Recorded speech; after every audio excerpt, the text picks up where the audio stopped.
Another month, another massive update for work happening around Universal Epic Universe, opening next year in Orlando. Today we're seeing new details added around the park, like fancy graphics painted within the Wizarding World, more gravestones in Dark Universe, and final touches already installed atop Mount Beanpole in Nintendo. Plus, we have sheep in How to Train Your Dragon. Let's check in on every area of Epic Universe in today's news update. Starting our update at Dark Universe, the world of Universal Monsters, we can now see that just beyond the portal there appear to be rows of gravestones. These gravestones are lining the pathway leading into the land, almost as if these headstones have been repurposed by the town to be utilized as a makeshift fence. There is a crypt in the center of this entry area, helping to separate the entry path from the exit. And this winding path leads into the village, rumored to be named Darkmoor. The end of this village street is framed by a broken wall. At the top corner of the land's main retail location, we can see pipes coming out onto the roof. Permits list this corner of the structure as a fog room. Perhaps these pipes could have something to do with the land's rumored fog effects. Heading deeper into the land, the gate wall at the entry leading to the main attraction has received ornate elements atop its roof. The bridge leading to the ride entrance has received detailed aging and paint along the sides. These workers down by this section of wall help to give us a sense of scale. On the face of the manor itself, theming work is happening on the two newest towers at the center of the structure. This ride is expected to be named Monsters Unchained: The Frankenstein Experiment.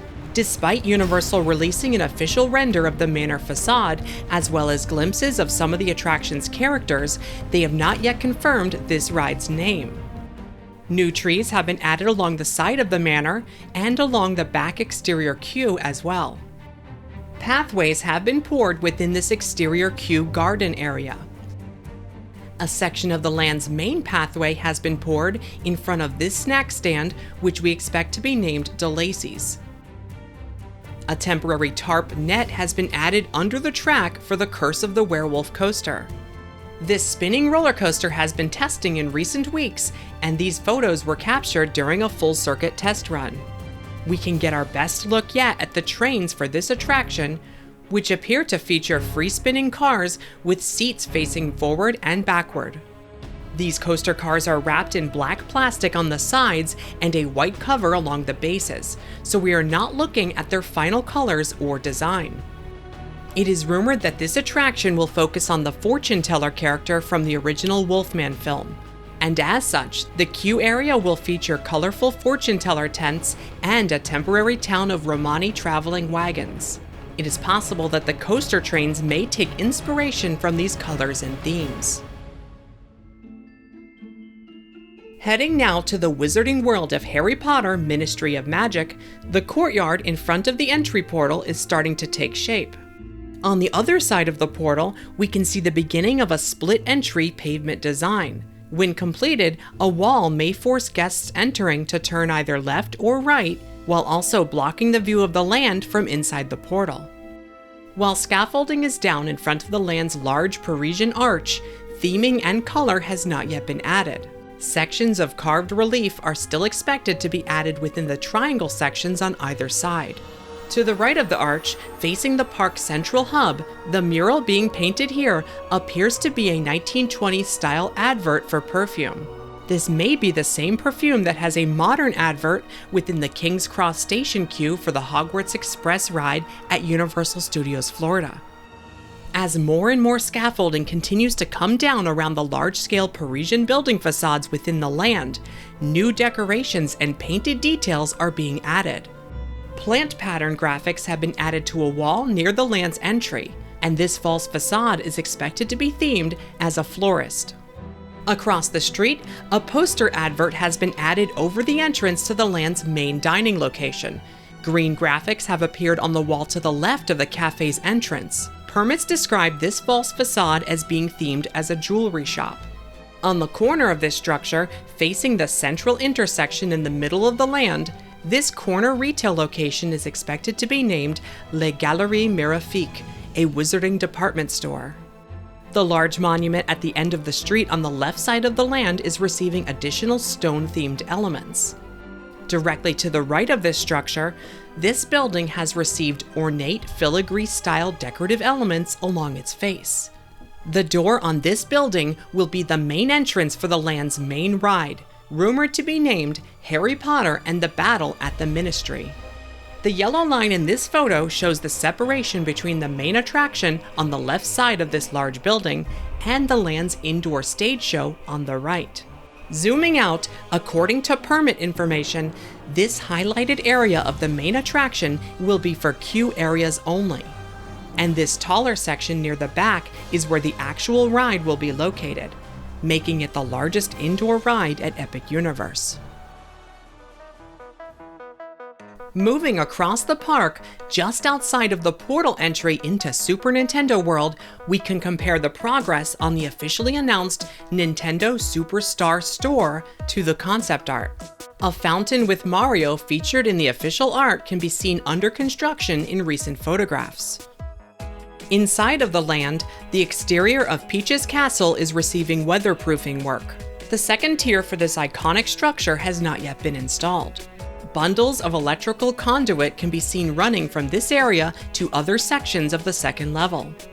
Unpainted brickwork is visible around the entrance to Bowser Jr.'s boss battle, and ice-capped walls are now visible above this section of the second level.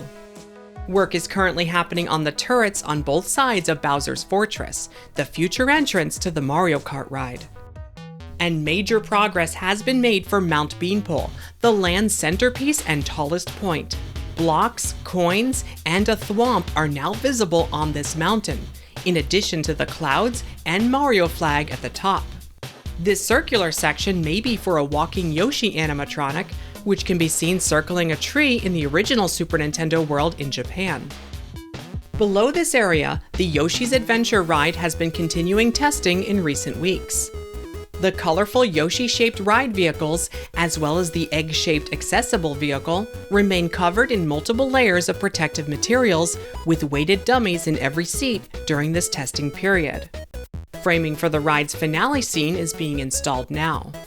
Below this section of the Yoshi ride, we can see the future entrance to the Donkey Kong Country Miniland, which will be located behind this area. Within the Donkey Kong area, on the other side of this entry, colorful theming elements continue to be added to the temple wall on the left side of the area. Additional colorful elements can be seen staged on the ground awaiting installation. We can see where these large blue bricks meet the Golden Temple brick style here on the right. Moving further to the right, unpainted carved blocks can be seen at the top. In the center of this crumbling temple wall, new framing for a large circular element is being formed. Looking closer, we can see the shape of a palm tree design as part of this element. In front of the wall, the track for the ride is receiving themed planks facing the land's courtyard. These planks will help to block the view of the ride's real track, which is hidden below, so it appears that the minecarts are riding on the false track above. This will help to create the illusion that our carts are jumping over missing gaps in the track. A new development is happening within the middle of the Donkey Kong area, as work on an interactive game has just begun. Shown as utilizing DK barrels in promotional art, this interactive game is expected to feature Rambi the Rhino. The former mesh and wireframe rockwork along the ride's outside water feature scene has been sculpted and now awaits color. Work is still finishing on the end of this area, with some rocks just now being shaped. New decorative temple ruins have been added along the front of the attraction, along the ride's main lift hill. Entering How to Train Your Dragon Isle of Berk, several sheep figures have arrived near the front of the land. Located within a section of the land's roller coaster, we can see two sheep and what at first glance appears to be a small dragon with wings. But in actuality, this is a third sheep just dressed up as a dragon. Dragon sheep, which are first seen in the third How to Train Your Dragon film, are just regular sheep dressed like this so that they can move among the dragons unharmed. The roller coaster area at the back of this land has received extensive landscaping since we last checked in, with rows of trees and plants added, as well as mulch and grass. A coaster train can be seen parked within the ride's first launch in this area. Themed gears are visible as part of the show scene for this launch. In story, it is rumored that Hiccup has constructed this wing glider contraption to help prepare us for dragon flying. Work appears to be starting on decorative grandstands behind the land's 2 Skyfly spinner rides. The coaster track will pass through these stands near the end of the ride after its second launch. In front of the second launch, prep work is happening for interactive kid play areas in this section of the land, with the rockwork around the second launch as a backdrop for the play area. Zooming out, the scenic boats parked within the land's main lagoon have received more theming. Colorful Viking-style shields can now be seen lining the sides of these 2 ships.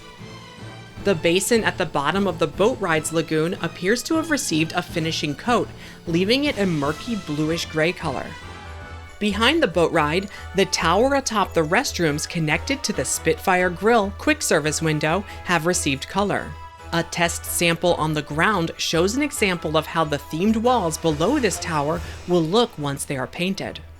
Still completely covered in scaffolding, the walls around the base of the Mead Hall dining location appear to have been sculpted, but have not yet been painted. The small sections of painted cliff face poking up around the backside of the building give us an idea of what the completed front may look like. And behind this area, new framing is going up along the right front of the land's large indoor theater building. This framing is shown as a small retail location in permits. Rumors suggest that this gift shop may be named Toothless's Treasure. The last area of Epic Universe is named Celestial Park, which encompasses all of the park's central areas. The large show fountain at the back of Celestial Park is seeing its nozzles installed. It appears as though each of these nozzles has its own pump. According to Universal, these fountains will be capable of shooting water up to 135 feet into the air. Along the north side of the fountain, new rockwork has appeared. This will help to create a cascading waterfall effect, appearing to lead from the Universal Helios Grand Hotel down to the fountain basin. New foundation work is happening in front of the Dark Universe portal. This is rumored to be for an outdoor bar named Celestiki, a name that was trademarked by Universal last year. A second bar on the other side of the fountain has already received framing. This one is rumored to be named Bar Zenith. Located between the fountain and the carousel in the center of the park, this is a kid's splash pad named Astronomica. The queue entry and exit area is being formed now at the front of Constellation Carousel, with the entry on the left and the exit on the right. The smaller dome on the right will be for the queue, with the main attraction taking place under the larger domed roof. The rotating base for this carousel has been installed since our last update. The inner circles for this carousel will rotate independently while the entire turntable rotates as well, creating 2 levels of motion as opposed to a standard carousel's single point of rotation. According to the patent related to this attraction, some seating will remain outside of these inner circles for those looking for less motion during their ride. Checking in on the other major attraction for Celestial Park, the icon near the front of Starfall Racers continues to receive themed rockwork surrounding it.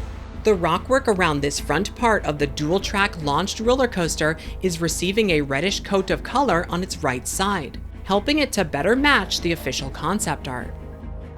Land prep continues on what we believe may be a Phase 2 dining location, made up of 2 connected quick service restaurants rumored to be named Pavo's Italian and Luna Estrella. While these dining locations were omitted from the model shown in the recent official announcement from Universal, we can see renderings of the final building in some of the official concept art for Celestial Park. In fact, in the background of this particular piece of concept art, we can even make out the words Mexican Fresh, and what could be part of the name Luna Estrella above it. Despite showing up in art and starting work now, we will have to wait and see if they can get these dining locations built and ready in time for the park's grand opening in 2025. That's going to wrap it up for this update, but a huge thank you to BioReconstruct for the amazing aerial photographs. You can follow him on social media for more theme park photos. Be sure to leave a like on this video and comment if you're enjoying our coverage of the new park. And make sure you're subscribed to never miss an update. For even more information, as well as behind-the-scenes posts, your name in the credits, and more, consider joining our Patreon to support what we do. Patreon.com/themeparkstop. Thanks for watching. See you next time.